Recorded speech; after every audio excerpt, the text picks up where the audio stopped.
매일 성경과 함께하는 오늘의 큐티 시간입니다. 3월 28일 오늘의 말씀은 마태복음 25장 1절에서 13절입니다. 그때 천국은 마치 등을 들고 신랑을 맞으러 나간 10 처녀와 같다 하리니 그 중에 5은 미련하고 5은 슬기 있는 자라. 미련한 자들은 등을 가지되 기름을 가지지 아니하고 슬기 있는 자들은 그릇에 기름을 담아 등과 함께 가져갔더니 신랑이 더디옴으로 다 졸며 잘세. 밤중에 소리가 나되 보라 신랑이로다 맞으러 나오라 하매 이에 그 처녀들이 다 일어나 등을 준비할세. 미련한 자들이 슬기 있는 자들에게 이르되 우리 등불이 꺼져가니 너희 기름을 좀 나눠달라 하거늘 슬기 있는 자들이 대답하여 이르되 우리와 너희가 쓰기에 다 부족할까 하노니 차라리 파는 자들에게 가서 너희 쓸 것을 사라 하니 그들이 사러 간 사이에 신랑이 오므로 준비하였던 자들은 함께 혼인잔치에 들어가고 문은 닫힌지라. 그 후에 남은 처녀들이 와서 이르되 주여 주여 우리에게 열어주소서. 대답하여 이르되 진실로 너희에게 이르노니 내가 너희를 알지 못하노라 하였느니라. 그런즉 깨어있으라. 너희는 그 날과 그 때를 알지 못하느니라.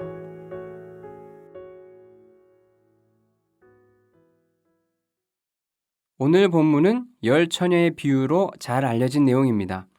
이 비유의 결론은 그런즉 깨어 있으라. 너희는 그 날과 그 때를 알지 못하느니라로 되어 있는데 이 말씀은 36절에 그 날과 그 때는 아무도 모르나니라는 말씀과 또 42절에 그러므로 깨어 있으라. 어느 날에 너희 주가 임할는지 너희가 알지 못함이니라 하는 말씀과 같습니다. 따라서 10 처녀의 비유는 압달락과 마찬가지로 예수님의 재림과 그 재림을 준비하는 자세를 교훈하는 대목입니다. 10 처녀는 결혼잔치에서 등불을 들고 신랑을 맞이하는 사람들입니다. 그중 5은 미련하고 5은 슬기롭습니다.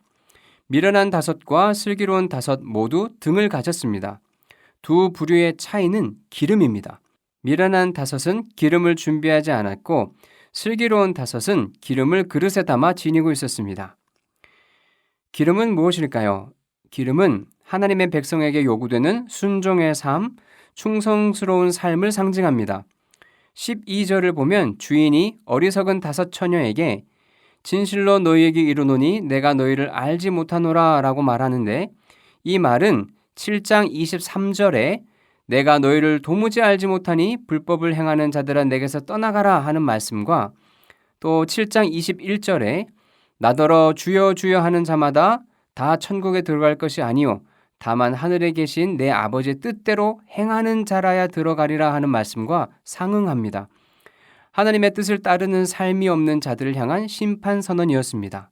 그렇다면 10 처녀 비유의 기름이 바로 그 삶을 의미함을 알 수 있습니다. 예수님의 비유에서 신랑이 더디옵니다. 이는 예수님의 재림이 늦어지는 것처럼 느껴지는 현실을 반영합니다. 예수님의 오심이 지연되는 것처럼 느껴질 때 우리는 24장의 악한 종들처럼 주인이 더디오리라고 생각해서는 안 됩니다. 우리가 그렇게 느낄 뿐 예수님은 아버지께서 정하신 때가 되면 홀연히 오실 것입니다. 베드로후서 3장의 말씀처럼 주께는 하루가 1000년 같고 1000년이 하루 같으며 주의 약속은 어떤 이들이 더디다고 생각하는 것 같이 더딘 것이 아니며 정해진 때 주의 날이 도적같이 임할 것입니다. 재림에 전조가 없다고 재림이 없는 것 아닙니다. 전조는 보이지 않더라도 재림의 때는 무르익어가고 있습니다. 신랑의 도착이 늦어지자 10 처녀가 모두 기다리다 잠들었습니다. 미련한 5만 잠든 게 아니라 슬기로운 5도 잠들었습니다. 이는 깨어있으라는 명령이 다른 모든 일상을 뒤로 한 채 예수님이 오시나 안 오시나 하면서 하늘만 쳐다보라는 뜻이 아님을 보여줍니다. 깨어있음이란 일상을 벗어나는 게 아니라 주님의 말씀대로 일상을 사는 것입니다. 하나님의 영광을 위해 먹고 마시며 하나님이 정하신 시간의 리듬을 따라 일하고 쉬며 하나님을 예배하고 이웃과 사랑을 나누며 사는 것이 깨어 있는 삶입니다. 그 삶을 자기 기름 그릇에 담아 간직한 사람의 잠은 구비된 자의 일상적 편안함이지만 그 삶이 없는 자의 잠은 대책 없는 무방비입니다. 늦은 밤 열 처녀는 신랑이 오니 맞으러 나오라 하는 소리에 잠을 깨고 등을 들고 신랑을 맞이하러 나가려 합니다. 그런데 열 처녀의 등불이 다 꺼져갑니다. 미련한 5명이 슬기로운 5명에게 기름을 좀 나눠달라고 하지만 슬기로운 이들은 나눠 쓰기에 부족하니 나가서 기름을 구입하는 게 낫겠다고 합니다. 비유에서 기름을 나눠주지 않는 것은 삶을 대신 살아줄 수 없는 것을 의미합니다. 예수님이 다시 오실 때 모든 사람은 자기 삶으로 그 날을 맞이할 것입니다. 삶은 따를 수는 있어도 빌릴 수는 없습니다. 믿음이 좋은 사람을 안다고 말씀대로 사는 사람과 가깝게 지낸다고 그들의 삶이 내 것이 되지 않습니다. 좋은 교회 다니고 훌륭한 설교를 듣고 뛰어난 책을 읽는 것으로 안심하지 말고 내 삶이 어떤지를 봐야 합니다. 내 기름 그릇에 과연 충성스러운 삶이 담겨 있는지 봐야 합니다. 그릇이 비어 있다면 말씀에 순종하는 삶으로 어서 다시 채워야 합니다. 미련한 사람들이 기름을 가지러 간 사이 신랑이 도착해서 기름을 준비한 사람들만 신랑과 함께 혼인잔치에 들어갔고 문이 닫혔습니다.